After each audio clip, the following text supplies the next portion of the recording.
My name's Paul, and I've started this YouTube channel to share the things my wife and I did to raise our son.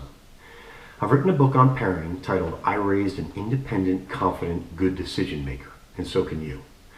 That book is not published. Getting a publisher interested in your work is extremely challenging, so while I continue to submit my book to various publishers, I figured I'd get my ideas out there by starting my own YouTube channel.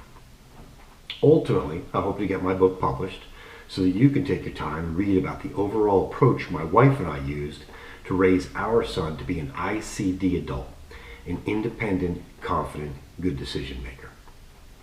Now, regarding my son, most parents think their child is amazing. My wife and I are no different. We think our boy is something special. But it doesn't matter what we think of our child. We're not the ones that will give him his first job opportunity. We're not going to interact with him for the vast majority of his work and personal life when he's an adult. Our belief in who and what our son is means virtually nothing when it comes to his life on a daily basis as an adult. What will give our son a leg up in the world is not what we think of him. It's what others think of him that matter most. So, here's my first suggestion to you as a parent. Stop telling your child how wonderful they are. That's right. Stop telling them how exceptional, smart, talented, whatever. Instead, tell them how wonderful you think they are, but they have to put in the time and effort to win over everyone else. It's everyone else that matters in their life. Mommy and daddy thinking you're wonderful doesn't count for much at all. Your child has to go prove it to the world at large every day as an adult. Now back to my son. I consider him an independent, confident, good decision maker because of the many teachers, coaches, friends' parents, various adults in his life when he was growing up that took their time to tell me and my wife what they thought of our son. As a parent, one of the best feelings in the world is when an adult you don't even know comes up to you to tell you some story about your kid and how impressed they were with him or her. That is truly the good stuff for a parent. It's great when it happens a few times. It's telling when it happens often. For my wife and I, we were lucky to hear many stories from other adults about our son over the years. I've mentioned raising an independent, confident, good decision maker several times now. Let me give you one example of what that young adult looks like when you, as the parent, are raising them to be an ICD adult. When my son was a sophomore in high school, 15 plus years old, he tried to explain to me how challenging some of his classes were. This stuff is really hard. Some of my classes are really difficult. I laughed at him. I told him that difficult is a relative term. It depends on what you compare it to. In order to help him understand that concept, I decided to try and get him to audit a law school class, a real law school class. I reached out to the law school I attended, hoping to find a class he could visit to better understand how challenging a law school class is compared to anything he was experiencing in high school. It took me a while, almost a year, to get him a visit to a real law school class. Now, let me set this up. He would be visiting a contracts class at a local law school during one of their night school classes. Night school. Night school law school students are not early 20-somethings just out of college. They're mostly working professionals in their late 20s or 30s. My son was a few months shy of his 16th birthday. He walked into a classroom with most everyone else there twice his age. He didn't know a single person. He sat down to experience a law school contracts class which he knew nothing about. Night school law classes generally run about 3 hours with a break halfway through. I sat outside the classroom reading, waiting for him. Now, when the class took a break after about an hour and a half, my son came out followed by the professor. The professor tells me she was very impressed with my son. She says a 15-year-old sitting in a law school class with a bunch of adults and not being intimidated is unusual, to say the least. Then she told me she knew he wasn't intimidated because he asked questions. Even me, I knew who my son was at the time, but even I was a little shocked that he was open his mouth and ask a question.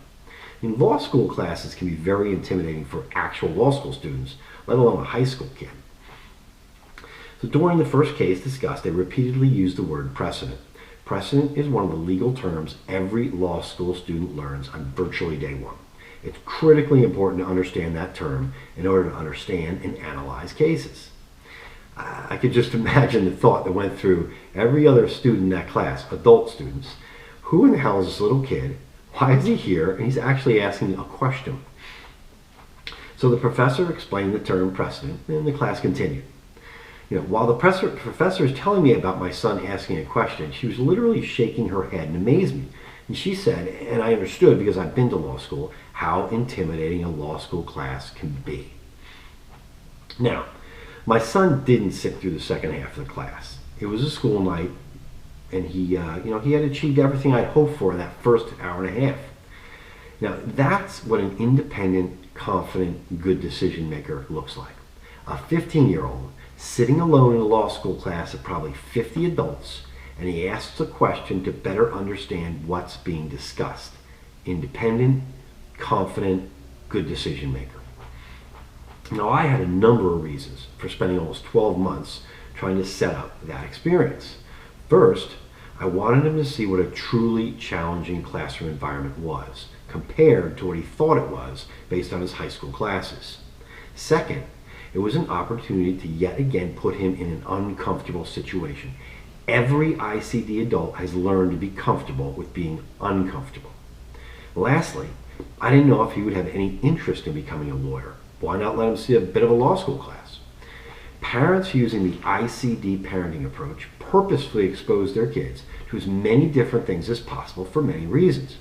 Putting them in uncomfortable situations, broadening their child's awareness of the world, helping their child broaden their understanding of themselves. Those are just a few of those reasons. Now, raising an independent, confident, good decision maker really isn't that difficult. It is exhausting, and it requires applying a consistent attitude and consistent parental philosophy throughout your child's life, from newborn baby through their high school graduation. That's right. Developing an ICD adult starts when your child is just a baby. That's probably the most important aspect of raising an ICD adult, starting when your child is that young. Most so-called parenting experts don't seem to understand this. I'm going to go into much more detail about this concept in my future videos. Now, my wife gets irritated with me when I tell people that our 20-year-old son doesn't need us anymore. But he doesn't. And he proves that to us all the time. Yes, my wife and I have life experiences we could share, but he's learned how to find people for things like that. At just 20 years old, he truly doesn't need us anymore. And in my opinion, that should be the end game for every parent, becoming useless. Making yourself useless to your son or daughter means you've given them the tools to survive without you. When my son calls to talk, it's not because he wants something. He calls to share what's going on in his life. He takes his time because he enjoys talking to us for no other reason than just to share what's up in his world. My wife and I raised an independent, confident, good decision maker, and we couldn't be happier. I'm confident you could do it too. I hope you take your time to listen to my philosophies on parenting. I hope that you consider applying those philosophies when parenting your own children. I hope you tune into my next video. Thanks for watching.